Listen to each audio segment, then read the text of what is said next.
Hey guys, I hope you're all doing well and staying healthy. Our topic for today is healthcare systems, which are frameworks of delivery that include the organization of people, institutions, and resources to meet the health needs of target populations.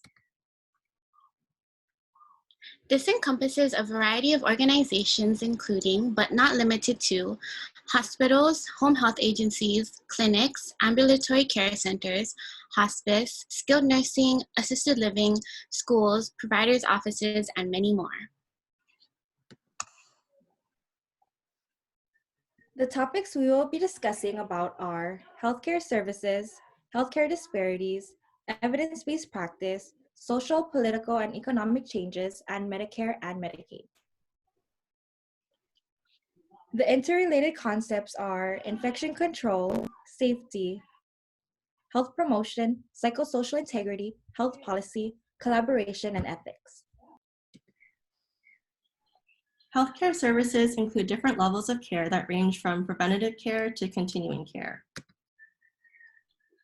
The healthcare settings within which the levels of care are provided include preventative, primary, secondary, tertiary, restorative, and continuing care settings. Examples of preventative care related to COVID are frequent and thorough hand hygiene, cleaning and disinfecting frequently touched surfaces daily, and refraining from touching mucous membranes with unwashed hands. According to the International Journal for Innovative Research in Multidisciplinary Field, the human palm has been identified as one of the most productive habitats for social microbial accommodation, making hand hygiene essential to primary prevention of infection. Examples of primary care related to COVID-19 are designated screening areas that check for temperature, cough, shortness of breath, recent travel, or contact with anyone that was positive for COVID. It also includes food distribution and telehealth. Halemakua, Maui Medical Group, and Kaiser are some locations that required screening areas for healthcare workers and visitors. Telehealth is a way to meet with your healthcare provider virtually for consults, referrals, prescriptions, and medical advice.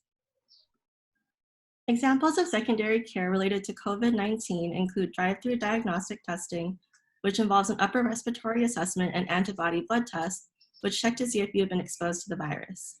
The emergency department, acute med-surg units, and radiological procedures for acute problems are also examples of secondary levels of care.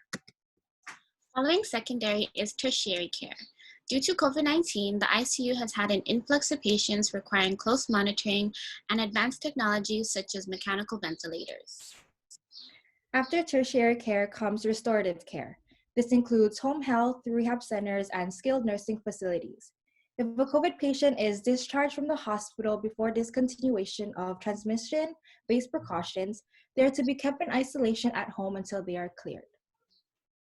Continuing health care includes end-of-life care, palliative care, hospice, and in-home respite care. Palliative care is especially important at the end of life as the dying process has changed with COVID-19. Patients are isolated from family and friends and thus dying alone. Families sometimes say goodbye to loved ones over the phone or through video chat. Health disparities are preventable differences in the burden of disease, injury, violence, or opportunities to achieve optimal health that are experienced by socially disadvantaged populations. These disadvantaged populations can be defined by factors such as race or ethnicity, gender, education or income, disability, geographic location, and sexual orientation. Health disparities result from many factors including poverty, environmental threats, inadequate access to healthcare, individual and behavioral factors, and educational inequalities. There's a wide disparity amongst population with higher income families able to access technology that can ensure education continues digitally as of social isolation. Older individuals with underlying health conditions, such as diabetes, heart disease, asthma, and lung disease, and immunocompromised people like those with poorly controlled HIV or AIDS, or those undergoing cancer treatments, have a greater risk of becoming severely ill if infected with coronavirus. This graph shows how people of color are more prone to contracting COVID-19. Evidence-based practice is a systematic problem-solving process that facilitates the achievement of best practices. It helps in making effective, timely, and appropriate clinical decisions in response to the broad political, professional, and societal forces present in today's healthcare environment. According to the Department of Medical Microbiology and Parasitology, hand hygiene has been described as the cornerstone and starting point in all infection control programs, with the hands of healthcare staff being the drivers and promoters of infection in critically ill patients. In a recent review of studies, research showed that because human hands are highly conducive for social microbial accommodation, hand hygiene is a necessary primary prevention of infection. Evidence indicates that hand washing is extremely effective in preventing the spread of other disease, which is why the CDC, DOH, and many healthcare facilities have chosen to promote the importance of proper hand washing. Because of the sudden onset of COVID-19, there is no specific treatment or vaccine, so doctors began to prescribe anti-malarial drugs as off-label treatments before enough research was conducted. The Lancet published data indicating that it is likely at least 1% of patients who take anti-malarial drugs for the treatment of COVID-19 will be at increased risk for a QT reaction which could induce sudden cardiac death. This risk increases when used in combination with azithromycin. Although clinical trials of vaccines have begun, a vaccine cannot be safely released to the public until there is enough evidence to determine its efficacy and safety and the reliability and validity of the trials. We are facing a global health crisis unlike any in the 75-year history of the United Nations, one that is killing people, spreading human suffering, and upending people's lives. But this is much more than a health crisis. It is a human, economic, and social crisis. Social determinants of health are variables that contribute to an individual's state of health. This can include conditions in which people are born, raised, work, and live, along with the forces and systems that affect their health. COVID-19 has had a massive social impact on healthcare systems that extends beyond the framework of healthcare. Social changes such as social distancing, stay-at-home orders, and limited visitation in healthcare facilities have been implemented globally in order to limit the spread of the virus and prevent an overabundance of patients in the hospital. Although COVID-19 affects all segments of the population, the UN states that some of the most vulnerable social groups are people living in poverty situations, older persons, persons with disabilities, youth, and indigenous peoples. If not properly addressed through policy, the social crisis created by the COVID-19 pandemic may also increase inequality, exclusion, discrimination, and global unemployment in the medium and long term. The delivery and financing of healthcare is highly influenced by the governments, which also helps to ensure that healthcare is equitable and accessible to all, and that it leads to improved health outcomes. A national emergency was declared by the president, which acknowledged the World Health Organization's declaration of a global pandemic. This predicted a potential strain on healthcare systems. The president also gave an executive order that prioritizes medical resources, giving production of PPE and ventilators precedence over other manufactured goods. Some states are lifting stay-at-home orders earlier than others to address economic concerns, while other states are following statistical trends and medical advice. For example, California, Oregon, and Washington created a pact that health outcomes and science, not politics, would guide their decision to lift the stay-at-home orders. The purpose for this is to protect vulnerable populations, prevent outbreaks in nursing homes, and flatten the curve.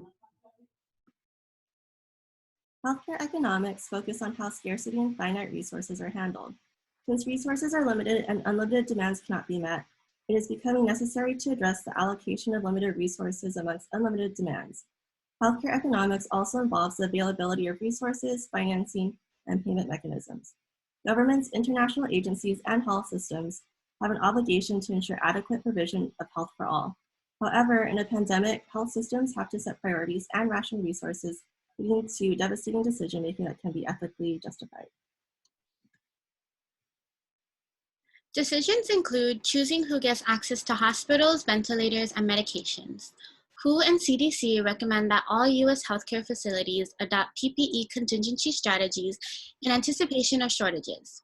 For example, ventilators were only used for patients under the age of 60 in Italy due to a shortage of supplies. Contingency strategies also include using PPE beyond manufacturer designated shelf lives, canceling elective and non-urgent procedures or appointments, and extending single-use PPE to multi-use. Due to increased demands on healthcare workers, jobs are being outsourced. For example, in Oregon, laundry services for 33 hospitals and clinics have been outsourced to the Oregon State Penitentiary. Business and school closures have also impacted medical staff. For example, it's estimated that healthcare workers are losing 6 to 19% of work hours due to school closures and lack of childcare. The next topic we would like to cover is Medicare and Medicaid. When comparing the two, Medicare is a federally funded and regulated insurance program for people who are 65 years and older and/or people with disabilities. This program consists of Parts A, B, C, and D. Part A provides basic protection for hospital costs based on diagnosis-related groups. Part B is a voluntary medical insurance that covers physician and certain health professional services. Part C is a managed care provision that provides a choice of insurance plans. Lastly, Part D is a voluntary prescription drug improvement. Medicare has responded to the pandemic by announcing that they will be covering all lab tests, medically necessary hospitalizations, and vaccines for COVID-19. They will also be covering telehealth services, hospital services that are provided in non-healthcare facility sites, and waiving certain requirements for skilled nursing facilities. Medicaid is a federally funded, state-operated program that provides health insurance to low-income families, health assistance to low-income people with long-term care disabilities, and supplemental coverage and long-term care assistance to older adults and Medicare beneficiaries in nursing homes. The Centers for Medicare and Medicaid Services developed Medicaid and CHIP Telehealth Toolkit to help states accelerate adoption of broader telehealth coverage policies during this pandemic. Telehealth services seek to improve a patient's health by permitting two-way, real-time, interactive communication between the patient and the physician or practitioner at the distant site. Telemedicine is viewed as a cost-effective alternative to the more traditional face-to-face way of providing medical care. States may reimburse a physician or other licensed practitioner at the distant site and a facility fee to the originating site. Also, they could possibly reimburse any additional costs such as technical support, transmission charges, and equipment. And now for an announcement from our president. Today I don't feel like doing anything. I just wanna lay in my bed. Don't feel like picking up my phone, so leave a message at the tone. 'Cause today I swear I'm not doing anything. I'm gonna keep my feet up and stare at the fan. Turn the TV on, throw my hand in my pants. Nobody's gonna tell me I can. No, I'll be lounging on the couch, just chilling in my snuggie. Click to MTV so they can teach me how to rock it. 'Cause in my castle, I'm a Dutch king man.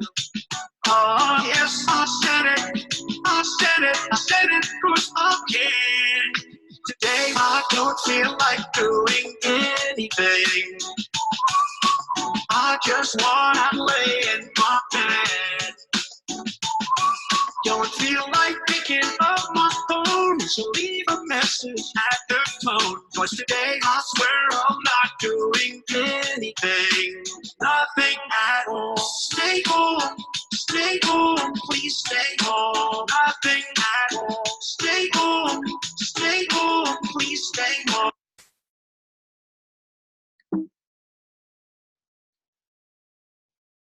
Okay, guys, this concludes our presentation.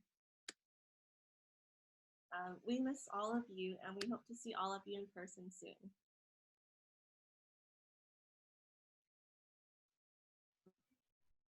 Bye. Bye. Miss you guys.